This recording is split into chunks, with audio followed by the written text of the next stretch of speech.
What's going down, people? How you doing? TK coming at you. Kind of heavy, a lot of pressures. But I want to talk to you guys about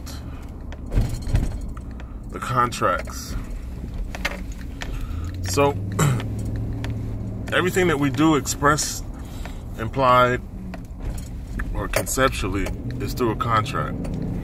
And the issue is that a lot of people are walking around with no knowledge of the contracts that they enter.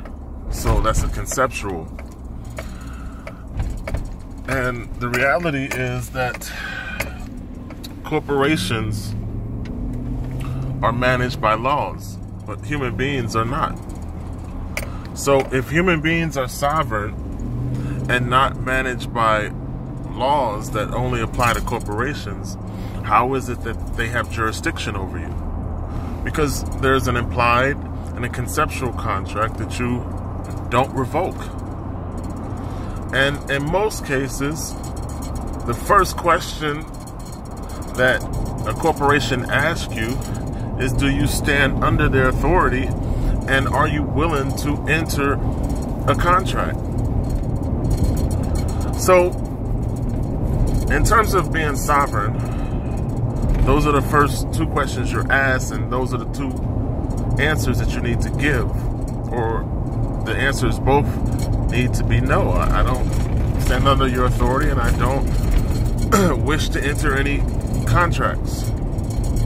And I also revoke my conceptual contract that exists without my knowledge.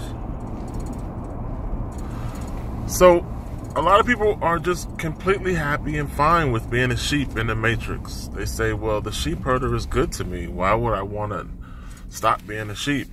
Well, because the sheep herder randomly eats, rapes, and kills sheep. And a lot of people say, well, shit, I don't care as long as it's not me. So my response to that is, well, if you have no moral authority in being a sheep, then why should you think the government should have moral authority in being a sheep herder? So, the factual, proven through time and through previous situations, is that the government doesn't have your best interests in mind, and they make decisions that are self, but not necessarily beneficial to you. So even though you are relinquishing your sovereign rights as a human being, and you enter a conceptual contract with the government so that they can manage and herd you, they're not doing things to herd you in a positive direction or in your best interest. And you say, well, that doesn't matter as long as they don't hurt me. It doesn't matter how many other people they hurt. And the idea is, you know, there's no exemption from hurt. It's a unilateral hatchet that goes across. And even if they indiscriminately pick people that they want to hurt, being a sheep is just not the smartest thing when you can declare your sovereignty and actually not enter contracts and revoke your conceptual contracts.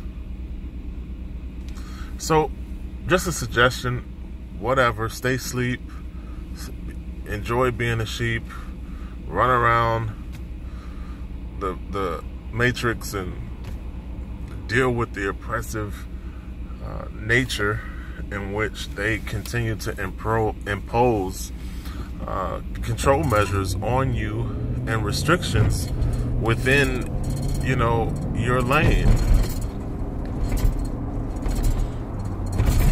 But for the people who would like to be independent thinkers, for the people who would like to be critical thinkers, I implore you to understand, stand under, or overstand, stand on top of the concepts that could benefit you the most. Your sovereignty in declaring it does benefit you. So, moving on, I would like to express the concept of exchange. Now, typically, monetary exchange is just a contract between two people. It's whatever that person is willing to accept for exchange. So the only thing you have to ask yourself is, what form of exchange gives me the most value and has the strongest purchasing power? So if you think about that and use that as a measure to decide what forms of exchange you should have the most of, you should be eclectic in your mediums of exchange. So with that being said, your measure to exchange is based on what gives you the strongest strength. So let's look at different forms of exchange. Now, sheep deal with IOU notes, a physical piece of paper deemed by decree by the government that says this is legal tender and it shall be settled for public and private debts. But because that government decreed that paper into value, it has no substance, no basis, no foundation. And then also you factor in the manipulated stance of interest that comes with the issued paper. And how do you get ahead of that game? So I'm going to create something out of thin air. I'm going to charge you interest on what I created. And the usury that's being charged is, upwards of rape. So you're behind the interest, you're behind the debt, and all of it was created by decree. That's what the average person has. That's what the average sheep in the matrix that likes to be herded and can't critically think or independently think, that's what they have. I've got paper, and I love my sheep herder for giving me paper. And they don't understand the decree and creation or the interest that's being charged on that creation. So how do you get ahead of what's labeled as inflation? That's one form of exchange. And that's what the average person worships as God.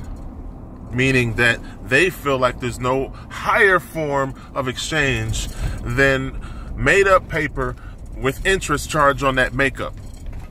So let's move on. Let's go beyond the first and most popular form of exchange, and let's talk about other. So let's talk about silver as a form of exchange. And people say, huh? What are you talking about? Silver's not a form of exchange. It's a negotiated instrument between two people. That's what exchange is. So if I negotiate a commerce, a business transaction with silver, then it is a form of exchange because the person I contracted business with is accepting it. So yes, you can use silver as a form of exchange. So how much strength and value do you get in that form of exchange? Well, silver is a higher form of exchange than a debt note created out of nothing with interest on top of it. So you definitely fare better by using silver over paper. But the intrinsic value in silver is based on the amount of energy that it takes to pull it out of the ground and form it into an acceptable medium of exchange. And then you can also factor in the use case of silver in terms of its many applications within a general society. So let's look at that. And typically, you weigh those options and you come up with a nominal value based on that weight. So this amount of silver in weight has a nominal value of this in relation to the factors it took to bring it to market. So the same matrix can be used to guide gold. And a lot of people historically will say, well, gold is king because of the fact that it has been weighed in that methodology for millennia. So think about the fact that it's been exchanged based on the matrix I just explained for an extended period of time. And everyone says that's the king because it takes more effort to bring gold to market in relation to the amount of gold available on the market, not factoring in the market cornering that takes place or the price manipulation that takes place through paper derivatives. We're just going on the silver matrix that I just explained and then applying that to gold, and we're saying that gold has a higher ratio to its nominal value. Okay, and a lot of people measure the gold to silver ratio and use that in their quantitative explanations and future predictions. So, goodness, the sun is bright. I can't even see the phone. So think about what I'm saying. Study. Gain some fucking financial literacy. I'm really tired of dealing with people who can't pick up a book, who are fucking stupid and get their only programming from the psychological warfare that takes place through television. The biggest PSYOP project on the planet is television, and I'm getting off base, but I just want to put that out there because I'm passionate about it.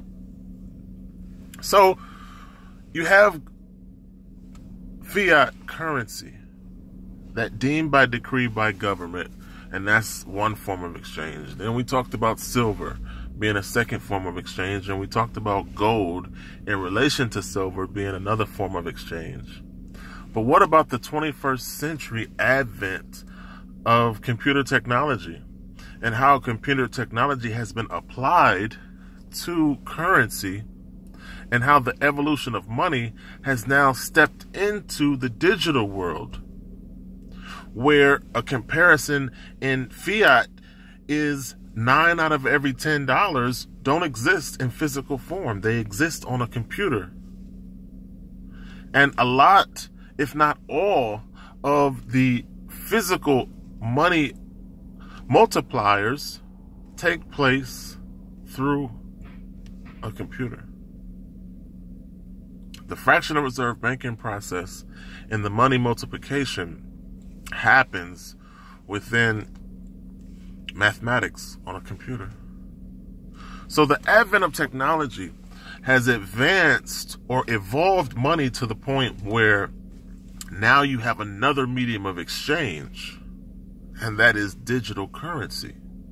So what value or strength and purchasing power does digital currency have over fiat currency? And what is the differential? Well, within a non-centralized control cabal or closed loop system, you have digital currency that primarily exists peer-to-peer. So if you have a person-to-person form of non-controlled digital currency that exists on a global scale of exchange, and the value of said currency is based on the influx of fiat currency in exchange for that digital currency. So the market capitalization of fiat currency into the public distributed currency that is electronic gives it value. Anytime you put energy, you give life. So the life of digital currency comes from the capitalization market of fiat. And of course, fiat capitalization comes from people's labor. So your physical labor through work creates and contributes. And then that's translated into fiat deemed by decree paper. And then you translate that into digital currency through capitalization. So that capitalization market gives strength and backing to the electronic currency that's decentralized, that's peer-to-peer. So given that matrix construction, it makes more economic sense to position yourself in the e-currency that's decentralized. And that is all I can tell you guys. Understand means of exchange. Position yourself in the exchange that gives you the most purchase power, because that economically makes the most sense. And then, of course, take your physical instruments of monetary value and employ them so that they work hard to bring back assets to your household.